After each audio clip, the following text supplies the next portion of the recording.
কেজরিওয়াল বলেছেন যে নির্বাচনের মাধ্যমে নরেন্দ্র মোদী ভারতকে বাংলাদেশ বানাতে চাচ্ছেন।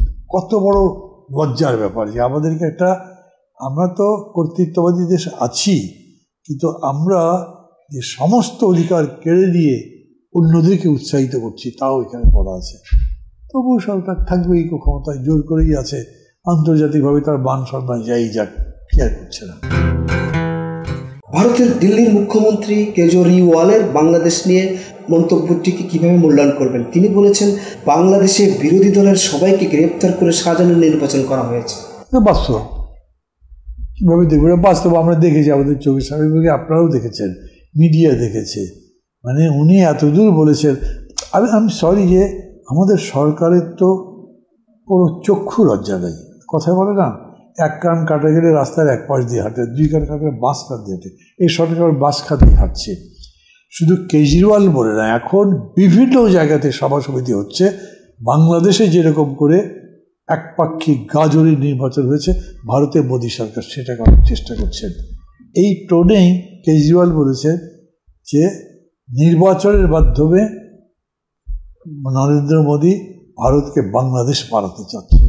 কত বড় লজ্জার ব্যাপার যে আমাদেরকে আমরা তো কর্তৃত্ববাদী দেশ আছি, কিন্তু আমরা যে সমস্ত অধিকার কেড়ে নিয়ে অন্যদেরকে উৎসাহিত করছি তাও এখানে বলা আছে।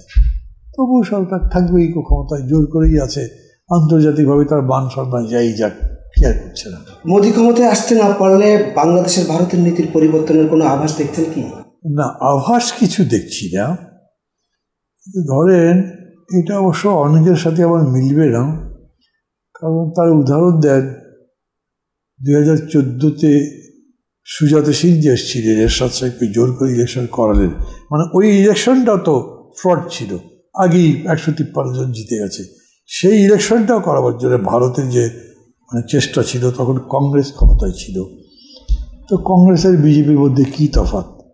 যদিও যদি বিজেপি জোট না আসতে পারে তাহলে প্রধানমন্ত্রী কী হবে তাগুলো বলতে পারছি না, তবু কংগ্রেসের মেজরিটি থাকবে সেই হিসেবে তো বলছে।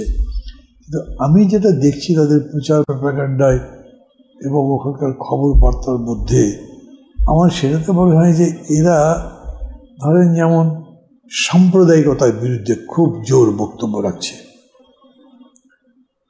এই সাম্প্রদায়িকতা বাংলাদেশকে অ্যাফেক্ট করতে পারত, কিছু কিছু করেছেও। এইটা যদি বিরোধী দল জোট জেতে তাহলে তো তারা ওই সাম্প্রদায়িকতার চর্চা করতে পারবে না।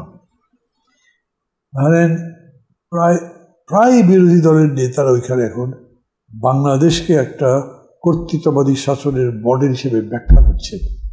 তারা এই মডেলকে সাপোর্ট করবে, জিতেই একটু টেকনিক্যাল প্রবলেম হবে। মানে হয় না, এটা বামপন্থীরা বলে ভাই দুটো শ্রেণী চরিত্র তো একই। তখন আমি বলতাম, এখনও আমি বলছি যে শ্রেণী চরিত্র থাক আর চরিত্র থাক, পরিস্থিতি বদলে দেয়। কীরকম ক্ষমতায় গিয়েই তারা বাংলাদেশে এই স্বৈরতন্ত্রই চলুক, শেখ হাসিনাকেই ব্ল্যাঙ্ক চেক দিয়ে দেবেন, ওদের মধ্যেও কথা উঠতে পারে। তো তোমরা যাদেরকে আগে এরকম স্বৈরতন্ত্র ইত্যাদি বললে তাদের সাথে এত কিসের সাথে, জনগণের ভোটের অধিকার দাও, ও হয়ে যেতে পারে। কিন্তু বিকজ ইন্ডিয়াতে সিভিল সোসাইটিতে শক্তিশালী। আমি খুব আশাবাদী হচ্ছি না, আমি বলছি আমি কোনো সিমটম দেখছি না, কিন্তু ভেতরে যে জিনিসটা আছে সেটা হচ্ছে ডেমোক্রেসির ফেভারে। সেটা কতখানি পরিবারে জানি না, কিন্তু বেশ কিছু পরিবারে বাংলাদেশের গণতান্ত্রিক আন্দোলনকে হেল্প করতে পারে। এখন দেশটাকে কিভাবে দেখতে চান আপনি? নাগরিক ঐক্য নিয়ে কিভাবে আগাইতে চান যদি আমাদেরকে জানাতেন। নাগরিক ঐক্য যে উদ্দেশ্য আদর্শ নিয়ে লড়াই শুরু করেছিল সেই প্রাসঙ্গিকতা এখনও আছে, এই জন্য আমরা এই লড়াই এখনও আছি। এবং এই লড়াই করতে গিয়ে আমাদের সংগঠন ইতিমধ্যেই একটা নিজেদের দৃষ্টিভঙ্গিগত ঐক্য গড়েছে, যেটা গণতন্ত্র মঞ্চ, বৃহত্তর ঐক্য গড়েছে যেটা যুগপথের মাধ্যমে। আমরা এই পর্যন্ত আমাদের পারফরমেন্সে মোটামুটি খুশি আছি। বর্তমান সময়ে খুবই প্রমিনেন্ট একটা প্রশ্ন আসছে, আমি এরকম করে বলি, যেটা আমি ধরেন আমাদের প্রতিষ্ঠাবার্ষিকীর আলোচনা থিম করব, ব্যানারে লিখব, নিজেও বলবো। সেটা হচ্ছে যে কোনো দুর্বৃত্ত তৈরির কারখানা না, যেটা আওয়ামী লীগ করেছে, বোঝাই যাচ্ছে। দলটা হতে হবে জনগণের মুক্তির দিশারি, মুক্তির হাতিয়ার। তো আপনি কীরকম করে করবেন? আমি গত পরশুদিন একটা সেমিনারে আলাপ করতে গিয়ে বলেছিলাম, মানে প্রাসঙ্গিকতা আনছি না, আমি কথা সংক্ষেপ করার জন্য আপনাকে বলছি যে ধরেন যেরকম বহু দেখতে পাবেন বড় বড় দলগুলোতে কোনো একজন নেতা জনস্বার্থ বিরোধী বা দেশের স্বার্থ বিরোধী, দলের শৃঙ্খলা বিরোধী, গণতন্ত্র বিরোধী আচরণ বা কাজ করেছে, বহিষ্কার করল। আপনি গিয়ে খোঁজ দিয়ে দেখেন ও বহিষ্কৃত মানুষ দলের সাথে ঠিকই সবই করছে। তো এটা তো একটা মকারি, নাটক করছে। একটা ইম্পর্টেন্ট বিষয় আছে, ধরেন আলটিমেটলি সরকারটাই তো আসল। সরকারে যারা যাবে তারা জনগণের কল্যাণমুখী কর্মসূচি দেবে কিনা নির্ভর করছে পার্লামেন্টে আপনি ওই দৃষ্টিভঙ্গির মানুষ আনছে কিনা। কিন্তু বড় বড় দলগুলো ওই ল্যাটারাল এন্ট্রি করায় বহু, নিজেদের পুত্র কন্যা আছে তাদেরকে একবারে টপে বসিয়ে দিতে হবে, সেটা একদম নিচে থেকে উপরে উঠবে আস্তে আস্তে। এইটা তার ধৈর্য নাই, বা তার পরিবারও মনে করে না আমরা কি সেটা করবো নাকি, আমরাই এই দলের জনক ইত্যাদি। ফলে ওই রকম নয়, আমরা বলছি ওই রকম দল নয়, মানুষকে বলছি ওই রকম দলকে বর্জন করেন যারা অর্থের বিনিময়ে বংশ পরিচয়ের বদলে নমিনেশন বিক্রি করে, নমিনেশন দেয়। সেই সমস্ত লোক এমপি হবে, মন্ত্রী হবে, তারা দেশের জন্য কল্যাণ করবে কি? এটা তো কখনোই হবে না। অতএব আমাদের এবারকার মূল স্লোগান হচ্ছে এটাই, ওই দুর্বৃত্তায়নের দল নয়, দুর্বৃত্ত তৈরির কারখানা নয়। আমরা দলকে রাজনীতির মুক্তির, জনগণের মুক্তির হাতিয়ার করতে চাই। দল একটা দিশাও দেবে। মানে যেমন আমি বলি, আমার দল কল্যাণ রাষ্ট্রে বিশ্বাস করে। কল্যাণ রাষ্ট্র কি আমি খুবই সংক্ষেপে এরকম করে বলবো, যেই রাষ্ট্র এবং রাষ্ট্রকে চালাচ্ছে যে সরকার জনগণের কল্যাণকে তার টপ প্রায়োরিটি মনে করে।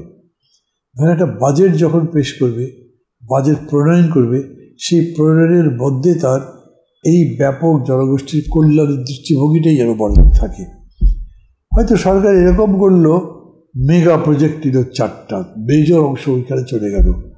গরিব মানুষের জন্য কোনো হাসপাতাল নাই, চিকিৎসা নাই, শিক্ষা নাই, বিচার ব্যবস্থার ওই অবস্থা নাই। তাহলে ওকে আমি অ্যাগ্রি করছি না। মানুষের কাছে এটা বলতে চাই যে এই কল্যাণ রাষ্ট্র গড়বার জন্যে সেই পার্টিটার মধ্যে কল্যাণমুখী চর্চা আছে কি এটা দেখতে হবে।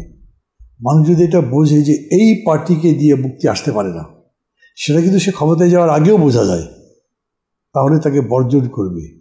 এই পার্টিকে দিয়ে আসলে আন্দোলন হবে না, কারণ এরা সব ধান্দাবাজ, এদের নেতারা সুবিধাবাদী, এদের নেতারা কেবল কমফোর্ট খুঁজে, তারা লড়াই করবার মন মানসিকতা তৈরি করতে পারেনি। এই শিক্ষাগুলো দেওয়া। রাজনৈতিক লড়াইটা বেসিক্যালি একটা নৈতিক লড়াই, নীতির লড়াই। একটা দল যে হবে, সেই দলের নেত্রী বা নেতা উনি আগেই মনে করেন আমার পরিবারকে কেমন প্রতিষ্ঠা করা যায়, তো দলও প্রতিষ্ঠা করবে না উনি, জনগণ তো পরের কথা। এতগুলো বছরে ক্রমাগত সরকারের বাধা বিপত্তির সামনে ছিলাম আমরা, এখনও আছি। আপনি জানেন আমি তো নিজে 2 বছর জেল খেটেছি, আমার পাসপোর্ট আটকে রেখেছে, এখনও দেয় না, এবং পাসপোর্টের মেয়াদ শেষ হয়ে গেছে তাও দেয় না, এবং আমাকে বাইরের সভাটাও করতে দেয় না। আমার ফেসবুক পেজ 2 হ্যাক করে বন্ধ করে রেখেছিল, আলটিমেটলি আমার ফেসবুক ছেড়েই দিয়েছি আমি। তো এই যে গণতান্ত্রিক মূল্যবোধ এবং চর্চার অভাব, এটাকেও সাথে রেখে একটা কল্যাণ রাষ্ট্র মানে নিশ্চয়ই গণতান্ত্রিক রাষ্ট্র। সব গণতান্ত্রিক রাষ্ট্র কল্যাণ রাষ্ট্র নাও হতে পারে, কিন্তু আমরা একটা গণতান্ত্রিক কল্যাণমুখী রাষ্ট্র, একটা মানবিক রাষ্ট্র চাই। পার্টিটাও সেরকম করে গড়ে তোলার জন্য আমরা সংগ্রামটা করছি, এবং মানুষকে যদি এই পথে উদ্বুদ্ধ করতে পারি এইরকম পার্টির সাথে যান, তাহলে ধরে বড় বড় ফানুস যেগুলো আছে এগুলো চুপসে যাবে। সেটাও আমাদের একটা টার্গেট করছি, সেইভাবেই দেখা যাবে। আপনি যে দীর্ঘদিন ধরে, এত বছর ধরে সুস্থ ধারার রাজনীতি করছেন, সুস্থ ধারার রাজনীতি চর্চা করছেন, এটা করে আপনি কি পেলেন, আপনার অনুভূতি কি? মানে ধরেন আমি দুটো জিনিস বলবো, কিন্তু দুটো জিনিসের ভিত্তিটা একই। আমাকে যখন এই সরকার জেলে নিয়েছিল তখন বীভৎস একটা প্রচার করেছিল। অনেকেই বলেন, যেহেতু আমি 36 ঘন্টা গুম ছিলাম, কোনো খবর ছিল না, ক্ষমতাসীনদের মধ্যে এটা নিয়ে খুব চিন্তা ভাবনা হয়েছে, তাকে কি রাখা কি মেরে ফেলা, বা আলটিমেটলি যে কোনো কারণেই হোক মেরে ফেলে দিত তারা আমাকে। তো সরকারের এই যে মানে আক্রমণাত্মক এই কাজটা, জেল টেল খাটলাম। আমি এরকম শুনেছি যে তখন টেলিভিশনের নাটক করা হয়েছে, তার চরিত্র একজন বেঈমান বিশ্বাসঘাতক, দেশের বিশ্বাসঘাতকতা করেছে, তাকে অন্ধকূপে দেওয়া হয়েছে। অনেকে আমাকে বলেছে এটা আপনাকে উদ্দেশ্য করে বানানো। আমি যখন বেরুলাম, ধরেন আমি আজকে মুক্তি পেয়েছি, কালকে বা পরশু এখানে গুলশান 2 নম্বরে গেছি ওষুধ কিনবো।